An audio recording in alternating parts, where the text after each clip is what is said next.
Subscribe చేసేటప్పుడు పక్కనే ఉన్న గంట సింబల్ ను నొక్కి యాక్టివేట్ చేసుకోండి. ఆల్రెడీ సబ్స్క్రైబ్ చేసిన వాళ్ళు కూడా దయచేసి బెల్ బటన్ ను activate. Hi friends, welcome to Lakshmi వంటల ఛానల్. ఈ రోజు ఎగ్ బజ్జీ ఎలా తయారు చేసుకోవాలో చేసి చూపిస్తాను. ఎగ్ బజ్జీ తయారు చేసుకోవడానికి కావలసినవి: కోడిగుడ్లు, శనగపిండి,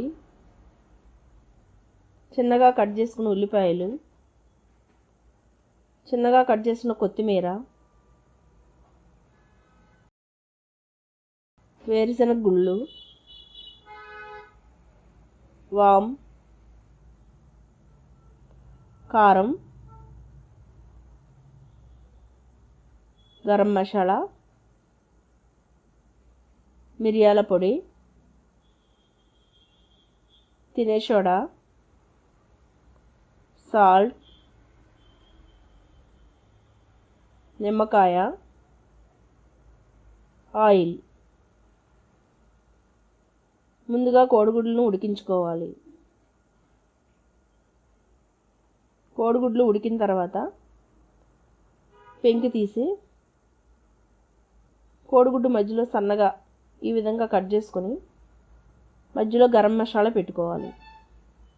మసాలా పెట్టినా పెట్టకపోయినా ఈ విధంగా కట్ చేసుకొని బజ్జీ వేసుకోవాలి, లేకపోతే బజ్జీ వేసినప్పుడు పేలుతుంది.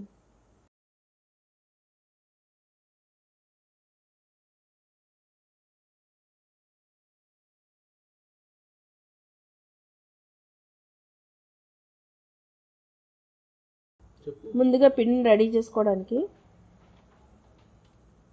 ఓ బౌల్లో శనగపిండి, సాల్ట్, కారం,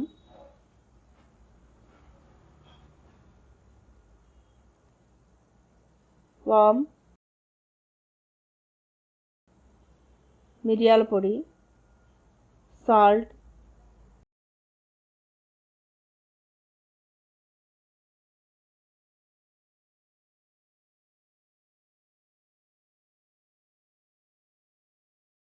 ఉండలు లేకుండా బాగా కలుపుకొని కొద్ది కొద్దిగా నీళ్లు పోసుకుంటూ పిండిని రెడీ చేసుకోవాలి. ఒకసారి నీళ్లు పోయకూడదు, కొద్ది కొద్దిగా పోసుకుంటూ చూసుకోవాలి. మరీ పలుచగా కాకుండా మరీ చిక్కగా కాకుండా కలుపుకోవాలి. గుడ్డుకు పట్టేటట్టుగా ఉండాలి. ఉండలు లేకుండా బాగా కలుపుకొని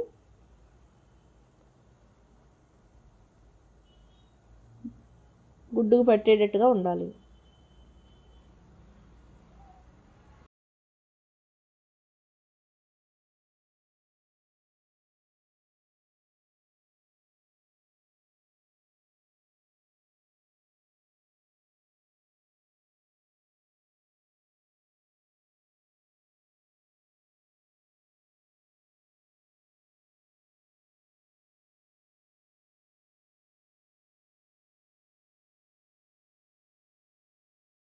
పిండి ఈ విధంగా ఉండాలి. స్టవ్ వెలిగించుకొని ఆయిల్ వేడైన తర్వాత సిమ్లో పెట్టుకొని గుడ్డుని ఈ విధంగా వేసుకొని గుడ్డుకంతా పిండి అంటుకునే వరకు కలిపి ఈ విధంగా వేసుకోవాలి.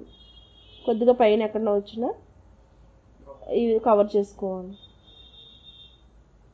పైన ఎక్కడన్నా కనిపించినా పిండితో కవర్ చేసుకుని ఈ విధంగా వేసుకోవాలి.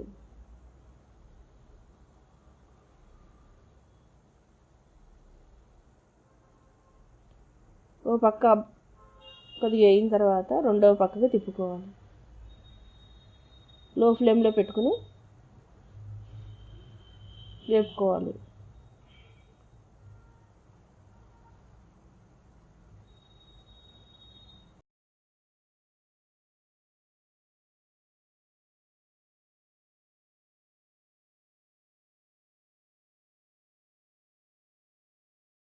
ఈ విధంగా రెండు పక్కలు వేగిన తర్వాత ఓ ప్లేట్లో తీసుకోవాలి.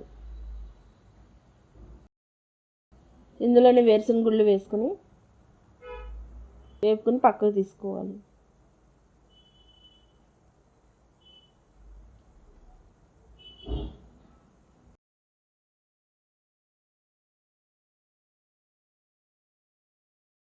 ఈ విధంగా తయారు చేసుకున్న బజ్జీని 4 ముక్కల కింద కట్ చేసుకుని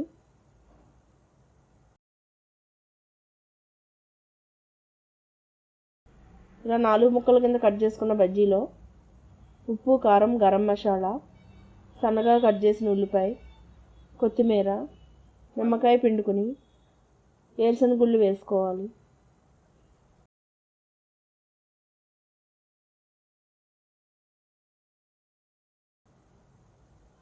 ఇలా తయారు చేసుకుని ఒక ప్లేట్లో సర్వ్ చేసుకుంటే ఎగ్ మసాలా బోండా రెడీ.